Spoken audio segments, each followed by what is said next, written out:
it again. Fulham needed a goal scorer. It seems like they found one.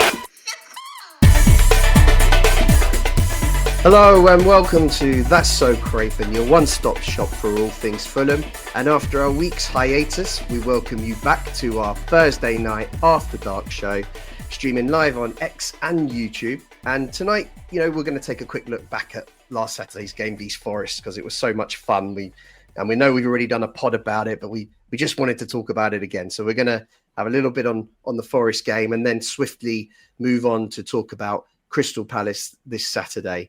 Another game we're already excited for. So Dave here, and I'm joined by two of your favourite That's So Craven podcasters. And first, we'll go to someone who's becoming quite a regular on the That's So Craven show these days. So that's Mark. So how are you, Mark? And what have you done with Skibby? Oh man, Skibby's stepped off for the moment, so I'm doing two in a row, back-to-back marks. Hopefully people aren't sick of it, and I know my wife is, but I'm going to do myself and hopefully the That's So Craven audience proud, and hopefully sprinkle one or two gems, nuggets of information that people find entertaining. But always pleased to be on board, and always happy to take a slight little jab at Forest before moving on until Palace. Yeah, and I understand you've got a friend who's a Palace fan as well, so he's been giving you some, I presume, some abuse ahead of this one. Oh, 100%. So we're really geared up for this one because whoever wins will make sure that they let the other person know day after day about how they are the better team in London. So we really need to win this one, 100%. All right, we'll do it for you, Mark. And we're also joined by the Thursday night MVP, known the world over as Fulham legend Mary Southgate, but known in That's So Craven circles as Townsend. So how are you doing, Townsend? Hello, how's it going? I nearly changed my name on here actually to Townsend today. And it is still going strong at football. So you've made a new thing there. Absolutely. I've already had my beer ahead of today's After Dark. I went into, had a couple of beers earlier. So I got on that early, ready ahead of it After Dark. But anyone watching, crack open a can, get yourselves ready. And looking forward to talking, like you said, the Forest game. What a game. And another London derby coming up. So looking forward to chatting about it. Yeah, it's a great time to be a Fulham fan. So we're all really excited to get into it tonight. I think before we get started, please make sure to send us your comments and your questions and your abuse, and we'll do our best throughout the show to try and address those. So, Mark, as you, Elton, and Sam did such a fantastic job reviewing the game on Sunday, I'm going to go first to Townsend to get her feelings on Saturday's performance. And so I guess, Mary, how do you feel about the game now? And how pleased were you, not just with the result, but I suppose how we played? Yeah, I think I think we're all in agreement. It's got to be one of our best performances of the season. Just all the players stepped up. I think you look at Adama, I know we've been unsure on how he's impacted the game recently, coming off the bench, but he started and he was so just so strong. Like, I know, did he get player of the match from the Fulham fans, I think? So yeah, I think that says quite a lot. Adama, yeah. I think he got that. So I think he had a cracking game. I mean, that cross for the goal. Although I think that goal, did everybody in the team actually had a touch on the ball for that first goal? I think, except for maybe Sander Berger, maybe. I think that was the only one. And I think, again, that just shows like how comfortable we were on Saturday, just keeping possession, but being productive with it. And I just think, what a game. Our performance, 24 shots or something mad like that. It was the second half. It was like up, down in our seats. Like every time we had the ball, we was attacking. It was exciting. Smith Rowe with the header, delighted for him. I thought he was really positive, actually. When he had the ball at his feet, he was driving forward with it. He was coming in to try and receive a bit more. So I think he had a quite a positive game, actually. Bassey, I mean, buzzing for him. I think he's only scored about 2 goals in his Premier League career. So to get a big I feel like any defender that gets a goal, you've got to be buzzing for them. And Bassey, the celebration as he ran straight over the subs, everyone was right. It was you could just feel it in that, like you could see the celebrations that we are such a team at the moment. And I think so yeah, really happy for Bassey, and just a really enjoyable performance to watch. Just a shame we didn't get more goals. I mean, we could have had 5, 6. Surely. Could have been. Yeah, it could have been. It was, as I say, it was the first time, I think, in a long time we've put together 2 good halves of football. You know, we were really dominant, I thought, in the first half, and it just felt really unjust at half time to only be, you know, to go in level.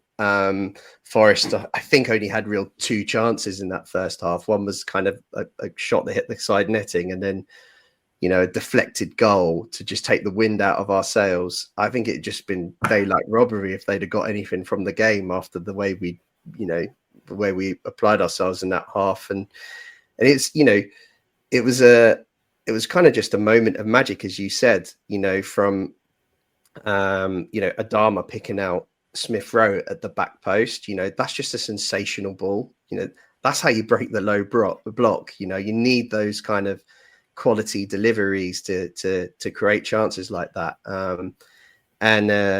Sells in goal really kept them in it. I mean, Mark, I know you guys touched it on Saturday, but I know you take great delight in Fulham beating Forest.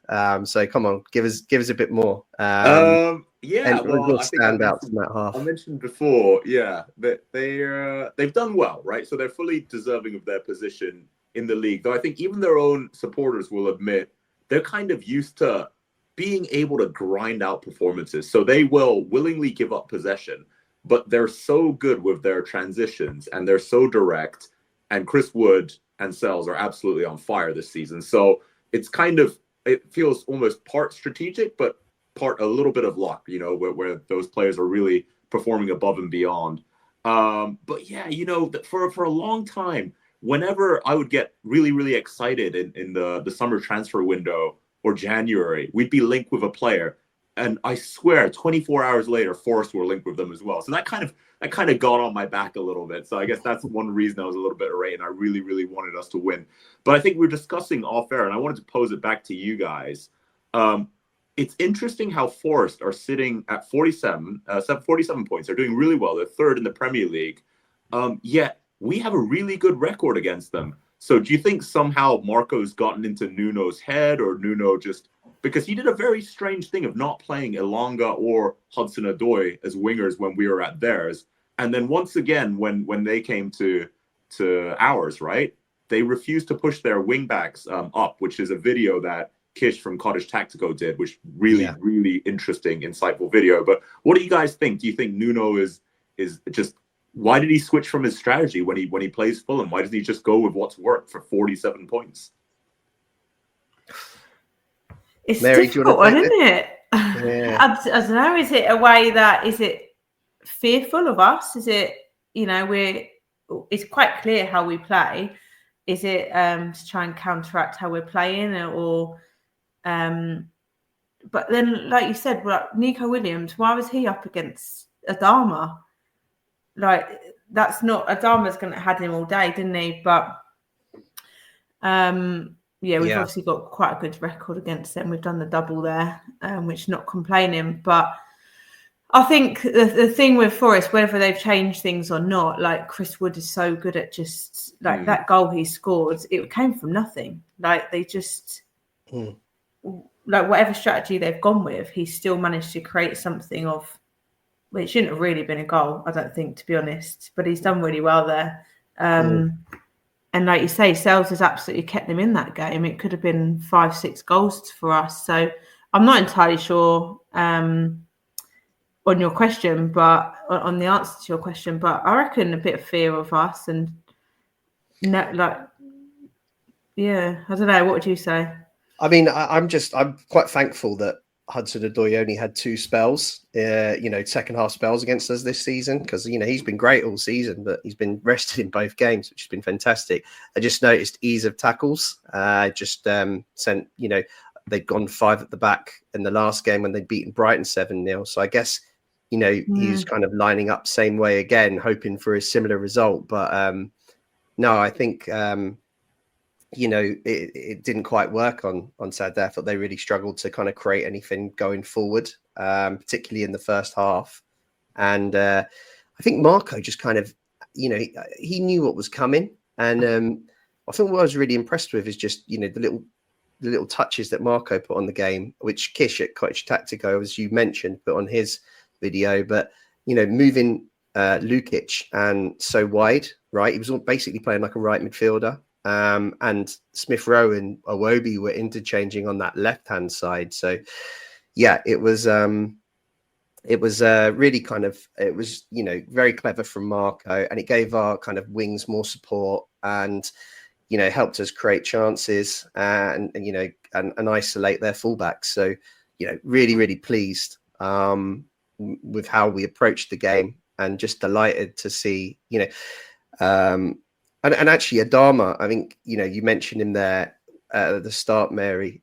He just, his crossing, I think, all season's been pretty good. He's been a bit unlucky not to have more assists. Like, we've missed some good chances from some of the crosses he's put in, but he was electric on Saturday. And, with Wilson injured, he's got his place back in the team, and I think he's really grabbed it with both hands. And I think, I know there's not many people that can come in and take his place, but I think he's got that nailed down, that right-hand side, for the foreseeable. What do you reckon? And defensively, I remember there was one moment where I can't remember where it sort of came from, but Forest were attacking us, and Traore absolutely got back with the pace we know he's got and just stopped that ball. And I remember there, like, the whole hammy end was like absolutely like roared at it, because it was so good from Adama. But sometimes I don't know if we've seen that defensive side from him, but there was so much desire in that moment. I think it must have been in the first half. And I think that is a really positive sight, especially when we're going to need them, like you say, for probably the rest of the season, or in the next month or two. So that was really positive as well. And like you say, I was just glad that Smith Rowe got on the end of his cross. Like, what a perfect cross. He just absolutely put it on a plate for him. He did indeed. Now, listen, guys, the Berenze family aren't here today, so it's, I've got control of this thing, and so I thought I'd throw in a little bit of a surprise and bring in an extra person to join the group, and I'd really love to hear this guy's thoughts on the Forest game as well. And it's someone I think Fulham social media will know really well. So without further ado, allow me to bring in the host of Cottage Talk himself. It's Mr. Russ Goldman. How you doing, Russ? I'm doing great, Dave. Great to join you, Mark and Mary. I look forward to chatting even more about this match. I've done 4 post-match shows about this victory, and I'm still not done.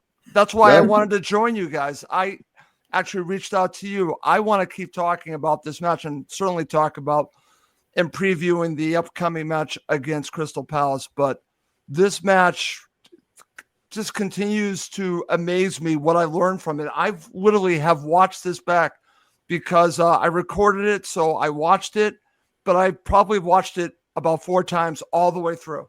And I find something different each time I watch it, a little thing. But I do want to just mention, and I'm glad that you guys already talked about it. I think it was Mark that mentioned Cottage Tactico. He did a wonderful job breaking down how Fulham did this. And a lot had to do with the midfield and moving their central midfielders wide. And that really made a difference. It opened up the space where you have Elliot Anderson having to go wide. You have their most creative player on the other side going wide. And that opens up the space. And then, of course, I was listening to a lot of commentary from Nottingham Forest videos, and they were talking about the influence of Berg and Lukic. I think it's the combination of all of that. But I think this match was won in central midfield. Yeah, I agree. Berger and Lukic have really kind of established themselves, as our first choice now. And boy, what a job they're doing. They're a pleasure to watch. And I just really hope that Sasa hasn't picked up, a knock that's going to keep him out of Saturday's game. I haven't heard anything yet. Obviously, Marco's team talk is tomorrow, but Mark, actually, how much of a blow do you think that would be if we lost Sasa on Saturday? And who do you think might come in to replace him? I think it would be horrific. I mean, we are so happy to see Berger and Lukic play together, and they seem to bond really well together. And they give us that defensive solidarity that we've been lacking most of the season. I think Marco, we know Marco, we love Marco, but he's a bit of a stubborn guy. He may try and wedge Pereira in the 8 again, and I think while philosophically it makes sense, it's a great attack when it works, but it works quite rarely. And defensively, it's very, very fragile. Yeah. That's what I would bet he would go for. Yeah, I think you're probably right. What about you, Mary? Yeah, massive loss if he was to not be there. But he didn't go down the tunnel. I know we noticed that on Saturday. He didn't go back straight off and down the tunnel. So you've got to see that as a positive, that he didn't need immediate treatment. We don't know where he's been at this week. Like you said, tomorrow we'll probably find out a bit more from Silva, but it'd be a massive loss. I think the way Silva moved him over to the right a bit more against Forest was really powerful. It worked really well. 100% pass accuracy as well last game. I think there was about 6 key passes he did, and that's the sort of thing we need. We want to be pushing where we want to be pushing in the league and getting the results we want. We need key players like that to keep the consistency on the pitch. So yeah, fingers crossed. I'm feeling positive that he'll be all right. And I think the same, Pereira would probably be the one that came in, which Yeah. Ross, you expecting any more changes for Saturday, or do you think, other than Lukic, do you think, we're pretty settled side now? What do you reckon? I think it's going to be exactly the same side. The big question, as you guys are already talking about, it will come down to Lukic. And to Mary's point, everything that I've been hearing, again, is that it doesn't look like it's major, but only we'll find out tomorrow. And that's the thing that's a little scary about this, is that we don't get much information. They keep it pretty tight, which I appreciate on many levels. But as a supporter, it's difficult because we're going to listen to Marco's presser and know how much it's going to affect Fulham, because if Lukic is part of that, I will feel even stronger about this match. If he's not in there, I still think Fulham can beat Crystal Palace. It'll just be different, but I agree with everyone here that it'll be Pereira, and I don't like Pereira in that role at all. I just don't like him in that role, but I know how Marco is. He's going to go with that. So you guys are all right about that. I think with Berger really establishing himself, I think we can survive it. But what has made the difference, and I'll be curious if you guys all agree with this, is the reason why I'm feeling that Europe is a very good possibility is the emergence of these two guys together, of Lukic and Berger.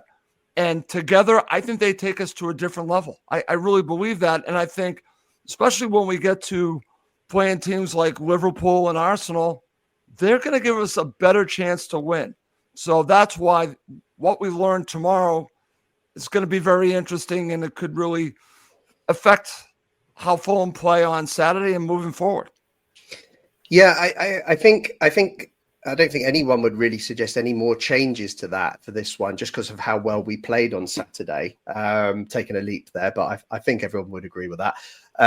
But what I think I really enjoy at the moment about not just the starting 11, but also the bench. I think that the players that we've got on the bench are coming on and making impact. And I'm talking about players like Andreas, who's had a lot of stick this year when he started, but he seems to be performing really well off the bench in the last few games. He's coming on with this new energy for, maybe Smith Rowe when he's starting to fade a little bit, and it's just kind of reigniting the attack.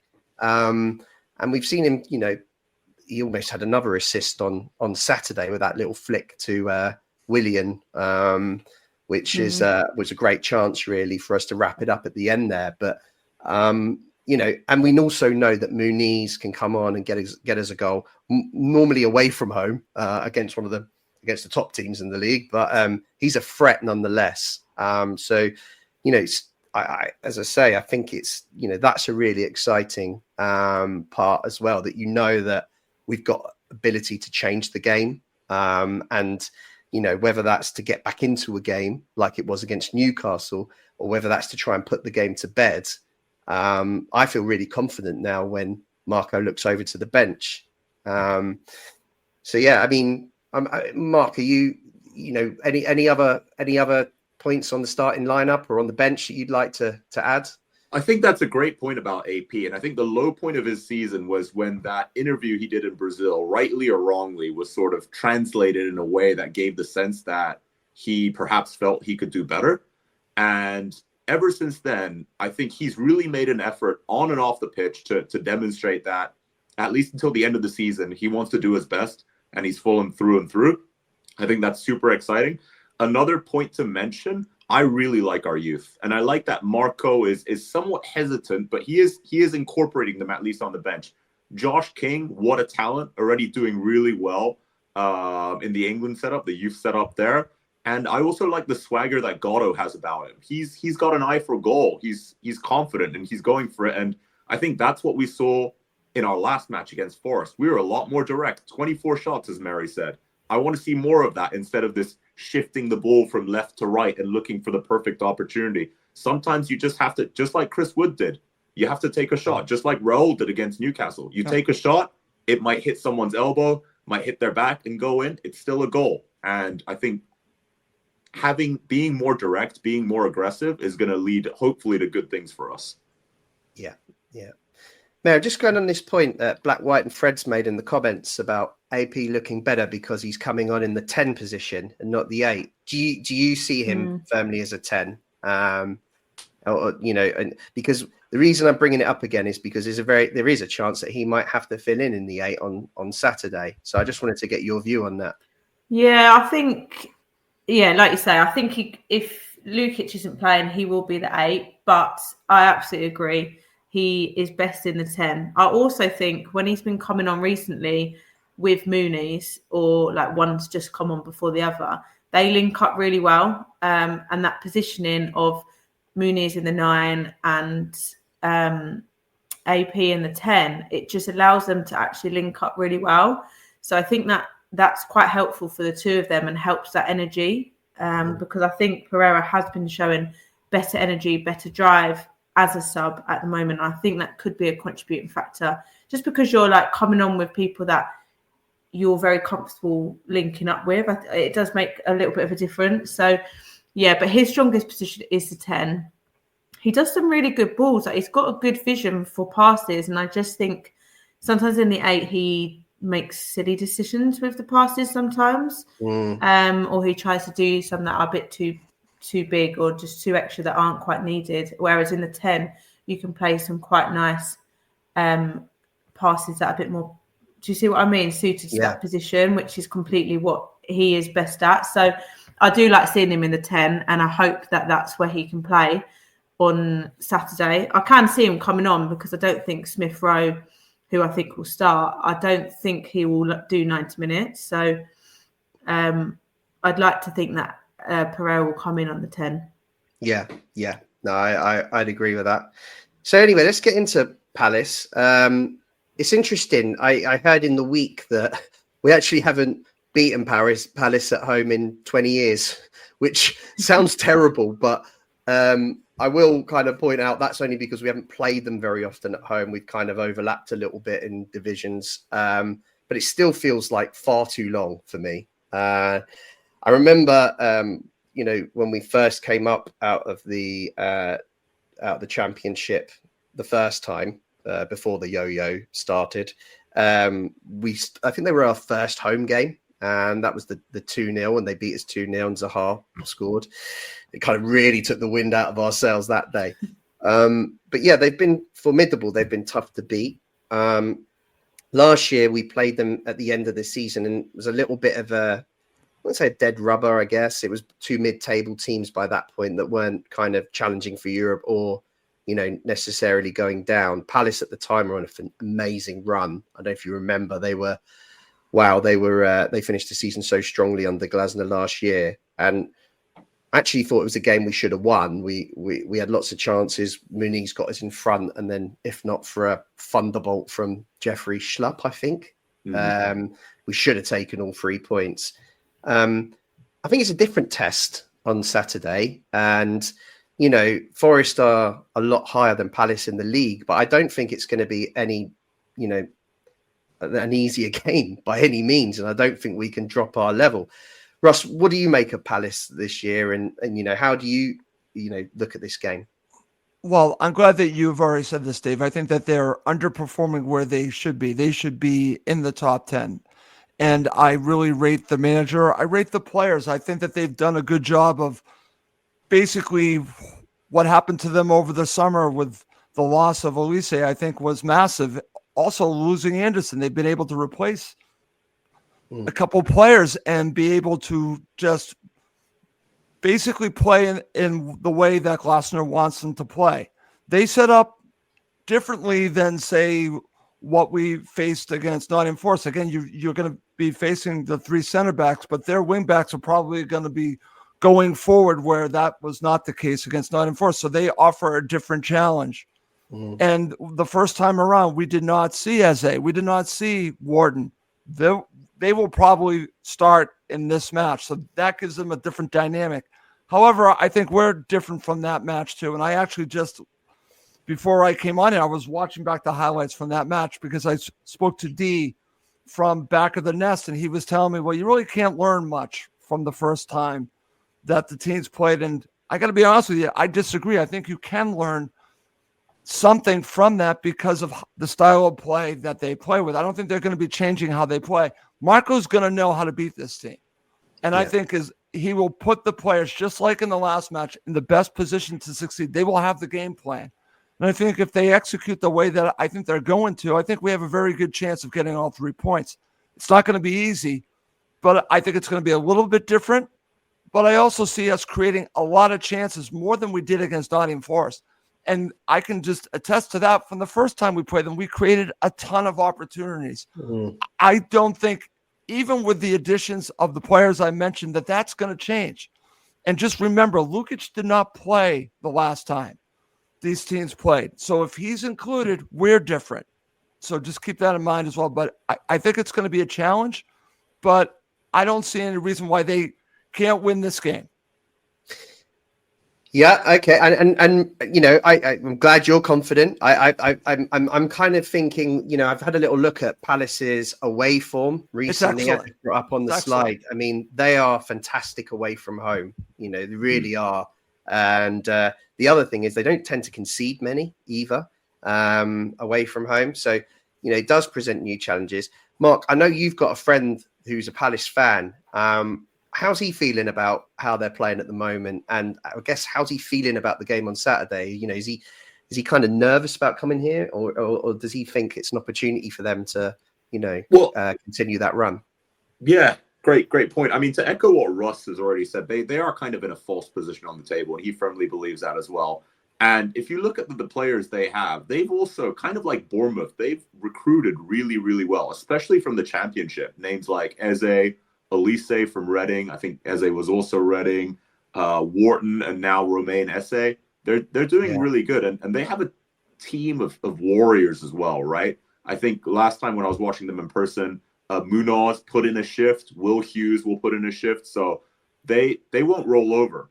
I do think we have enough, but I think similar to what you're saying, Dave, they're going to present a different challenge. I don't know if I have Ross's confidence. I think we should beat them, but they will attack us more. I feel they won't be so strategic about how they attack. They'll just go for it, and I think that actually makes a very exciting game for us.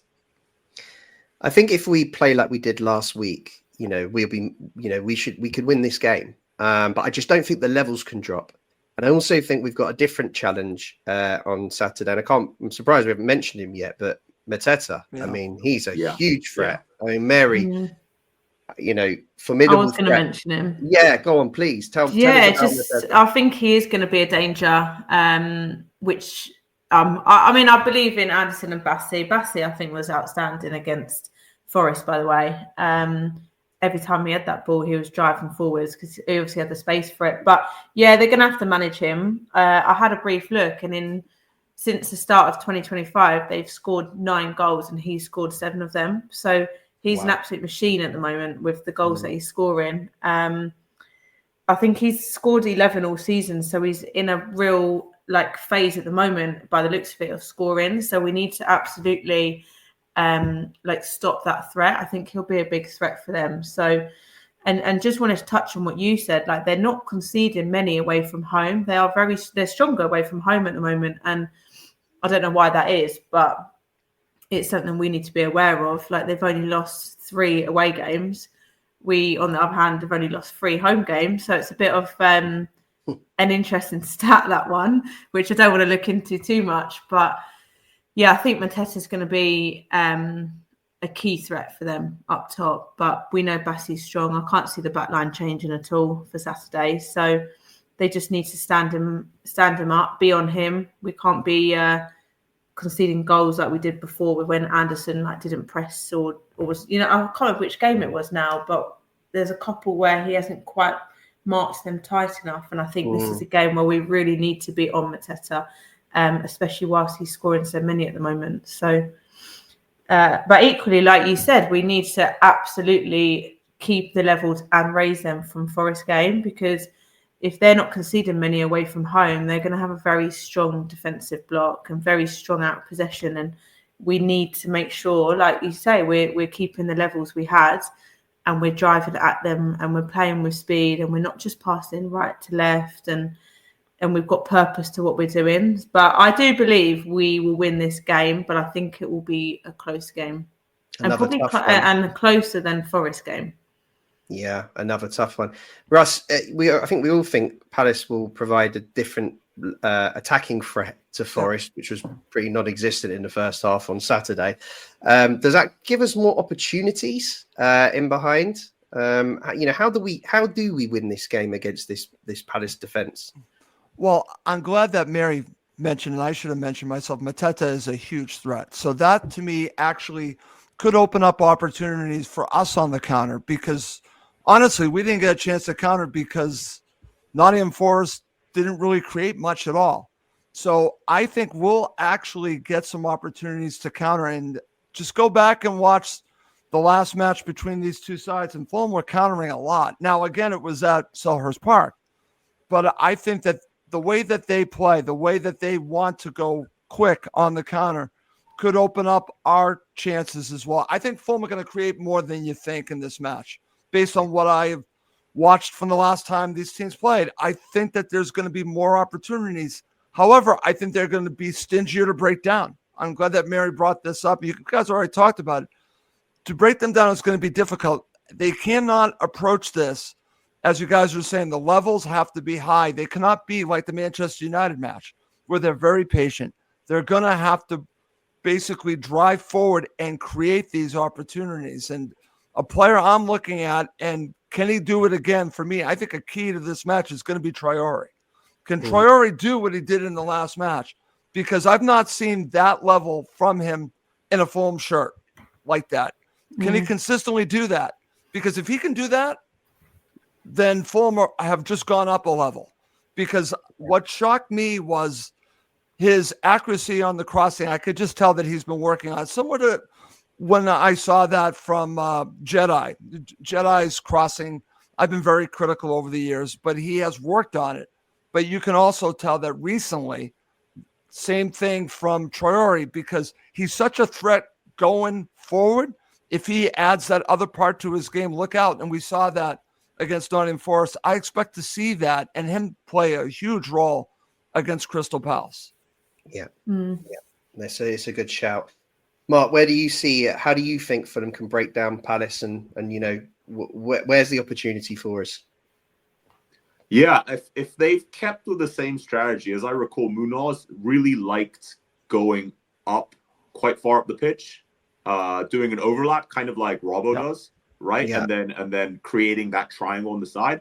But I think that opens up space, right? And that gives us the opportunity for one of those beautiful diagonals from Anderson to find Iwobi or to find whoever's occupying that space. And I think it will be a game of counters. So that's one way I can imagine that we could win the game. I think they will have Henderson in goal, and I quite rate him as a goalkeeper. I don't think he's going to spill as much as some of the other opposition keepers we've had, but yeah, I think we still need to mix it up. We need to have late runners in the box, maybe take a couple of shots from outside the box and not be so predictable. But yeah, back to Russ's point, if Traore brings the same level, that's a huge weapon. And we seem to be quite lucky as a club that every time, someone's injured or someone isn't quite playing at the level that we expect, so Iwobi drops off a little bit, suddenly Traore steps up. And the responsibility sort of shifts a little bit. And if we can just get the entire team firing at once, then yeah, I mean, Europe, why not? Oh, yeah, for sure. For sure. Do you know what? You mentioned Anderson, Mark, and boy, this is a game I'd really like him to perform well in. After all of the stick that the Palace fans have given him on social media, and they continue to, by the way. Yeah, and I think it's just they're trying to make the best out of a bad situation. And don't get me wrong, I think the guy they brought in, and I can't quite remember his name. Lacroix. Yeah, I think they're quite happy with him, and he's done quite well. So it sounds like they've replaced him quite well, but I think they were gutted when Anderson left, and just wanted to kind of kind of point out his flaws to try and make themselves feel a bit better. So this is one I'd like him to really perform in, and I think we started to see. He obviously had like a difficult few games after returning from injury. But the last couple, I think there's been signs of improvement. I think his defensive work has been quite strong over the last couple of games. And his passing was better again on Saturday. So he is kind of on the verge of being back. And it could come at no better time. We don't have a big rivalry with Palace. But that's kind of created a little bit of an edge to it. That and the whole them pretending they're the oldest club in London. Yeah. And honestly, get out. It's quite embarrassing, really, that they want to focus on that. But those two little bits create a bit of edge and make this game kind of one that I'm sure we'd all love to get one over on them and do the double. That'd be the third double. Another double. Not a bad way to go, and it is a London derby, isn't it? So other than our howler against West Ham, we've been really strong at them. So hopefully we continue that as well. Oh yeah, but no, for sure. It's I think we've got to look here as another opportunity. We're at home. We're above them in the league. That doesn't necessarily bode well for Fulham. We tend to get a lot of our wins against teams that are above us. But it's an opportunity nonetheless. And if we can, I'd just like us to, maintain this form now and try and carry it on. Be a bit of a blow really if we drop points in this one. And I think if we really are serious about a charge for Europe, these are the games that you need to win. So because actually, I was going to say, like the run of games that we've got coming up after this, we've got a really tough game. Like Wolves away, I think will be a tough. Oh, actually, you've just put it on the side. Mary, I was prepared today. I was prepared. So here's the run again. But I do think Wolves away is going to be a really tough game. Man United, obviously, that's the FA Cup. That's a whole nother story with the tickets. But I mean, that is a tough run. And then after that, we've got Arsenal in the mix there. We've got Liverpool in the mix coming up, Chelsea. So obviously that easy game, Chelsea, because we beat them 2-1. Just remind everyone of that. But we need to go game by game because I think every game is going to be tough, as you can see. And I think they all start looking a bit tougher if you don't win the games you should win. We should win on Saturday, and if we don't, all those games ahead then start looking. They look at Wolves away, potential banana skin. They're another team, Russ, potentially that have underperformed a little bit. Oh, absolutely, absolutely. So, go on. No, I was going to say the next two matches. It's funny because we've already talked a lot about this on my show. Yeah, they can define if Fulham really are serious about Europe. You win these two matches, and you are definitely strongly in the mix, and it's going to be difficult to maybe get you out of it. Marius mentioned the matches later on, but I think if you win these 2 matches, it can really springboard you and also give the team even more confidence heading in. But I'm not just penciling in these 2 victories. They're going to be difficult because, like I said, Crystal Palace underperforming, Wolves underperforming. They're a very good side. I watched them play Liverpool, and I'm telling you, I know how difficult it's going to be. Plus, it's a Tuesday night after they play Crystal Palace on a Saturday. That's going to be hard. But I'm just telling you, the way that they played against Newcastle United and then, of course, the last match against Nottingham Forest gives me hope that they can push forward. This will define who they want to be. Do they want to be just a mid-table side, or do they truly want to be a team that's going to be in Europe next season? And I think we're going to find out a lot. Yeah. Mark, with obviously the game against Wolves following Tuesday, that's quite a quick turnaround. And without getting too much into the Wolves preview, which we'll do next Thursday, next Sunday. I just wanted to kind of get your feeling on, do you think we'll use the squad a little bit in the next 2 games? Or do you think Marco will just work the team hard and try and keep this momentum? I think we know he's pretty stubborn as a manager. Failing injuries, I don't think he'll change anyone unless someone has a howler as well, or he's forced to change someone. I do hope that he would use his substitutions quicker. That would be better, because how many times have we been screaming? We've seen some tired legs and he waits until the 78th minute or the 80th minute. And, at that point, perhaps the opposition has already scored. It's a little bit too little too late.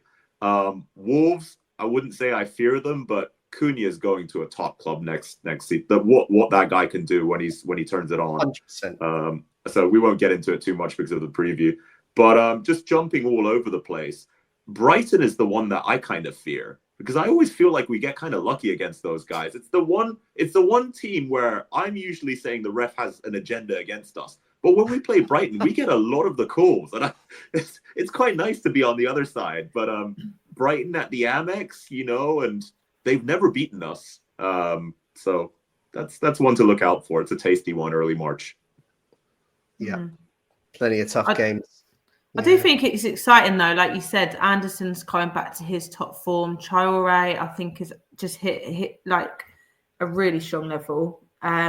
Smith Rowe, he's nearly back at his form. Like, I think this is a really powerful moment for us. So a bit like Russ said, the next 2 games are like vital to be getting 4 out of 6 points, really. Ideally 6, but we've got to make a bit of a statement here. And I do think, like I just said, with those players coming back into their top form, it's just going to keep strengthening our team. So I'm feeling quite positive about it, but I'm also quite it's quite clear that it's going to be tough games. So I'm not saying they're going to be easy, but I do think there'll be big statements if we can get 2 wins or 4. I mean, 4 out of 6, I think, would be also quite a positive way to look at it. Yeah, I've tried not to get too carried away with the talk about Europe, but I think if we win the next 2, we're banging it. We're right in the mix. I mean, you could argue we're in the mix at the moment. We are in 8th place after all, but I think with another 6 points on the board, we're looking at not even just Conference League. We're in the running for Europa League at that stage. So, yeah, I think it could be a bit of like the next 2 can maybe show us, where Fulham are kind of going to end up. Is it a bit of a fork in the road, this little period here, that kind of one way leads to Europe, one way leads to kind of mid-table, so that's going to be really interesting. And yeah, I think it's the way. But equally, I think we can't get too carried away, because like our little phase back in when we were goalless with Southampton, and the points that we were dropping that we thought we'd win, and then we went on and that brilliant December run, and it's like the games we didn't expect to be winning, we're winning. And so like, I suppose we can't look too deeply into it and expect certain results, because football is a bit of a funny one, isn't it? Anything can happen, which we've already proved this season.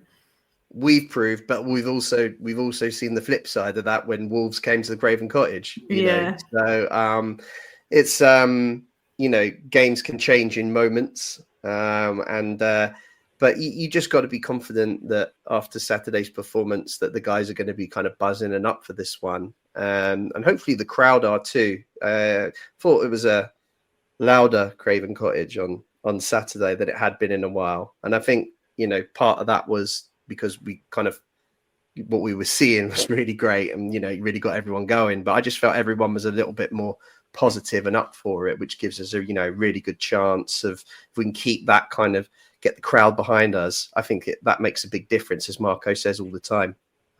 So yeah, it was good when Willian got a good reception as well. He did, yeah, which was nice. I think it's nice for him as well, isn't it? He was quite clearly appreciated being there. So close to getting a goal on his first touch. If he'd, looking at that chance when he backheeled it, right decision from him. But then obviously, I know we've chatted about it in the WhatsApp. If only we squared it to Cess. Yeah. But yeah, great impact from Willian straight away. So I was really pleased that he got a good reception there. Yeah. Do you think we'll see him on the pitch? Do you think we'll see him subbed on?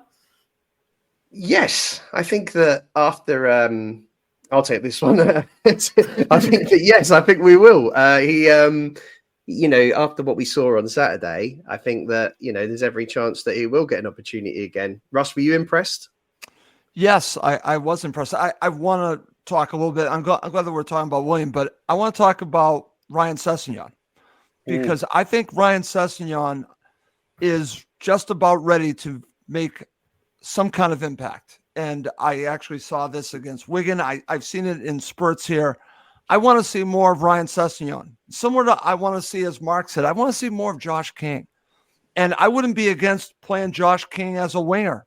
He played it in that Wigan match, and I thought, okay, he can do that too. He can play central, but he can also play wide. So I think we have some good depth, and we think we need to start using. We need to use everyone. Because as Mary said, listen, we've got tough matches coming up. And I expect Marco to play his favorite starting 11 and not really rotate. But I want him to use other players. And I'm giving you names of players. Like I said, I expect William to continue to have an impact. His mind is his most valuable part of his game, his leadership. And he could still do it. He could still...